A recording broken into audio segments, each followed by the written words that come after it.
የለበሰው ልብስ እኮ በደም ቀይ ነበረ። ቀሚስ ለምን ቀላ? ነቢዩ ኢሳይያስ ቀድሞ አይቶት ከሩቅ እኮ ነው። ቀሚስ ለምን ቀላ? ወይን እንደሚጨምቁ ሰዎች ለምን መሰለ ቀሚስ ይላል። ዓርብ ዕለት እኮ እነሱ ቀይ ልብስ ለማልበስ ደከሙ እንጂ ቀድሞ እኮ ልብሱ ቀይ ሆነ፣ በገዛ ደሙ ማለት። ዓርብ ዕለት ጌታው ያሉት እነማን እንደሆኑ ታውቃላችሁ? በጥፊ የመቱት የሮም ወታደሮች ናቸው።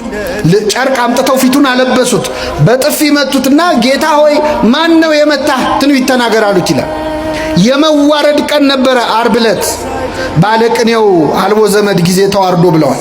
በመዋረድ ቀን ዘመድ የለም፣ ክርስቶስ ብቻውን ነበረ።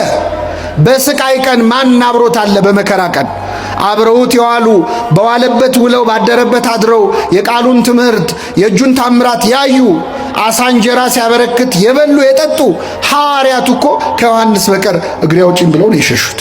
መቸንከር መቁሰል ብቻ እንዳይመስላችሁ፣ ህሊናው እኮ ቆስሏል።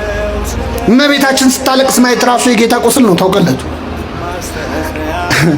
ወዳጁ አልዓዛር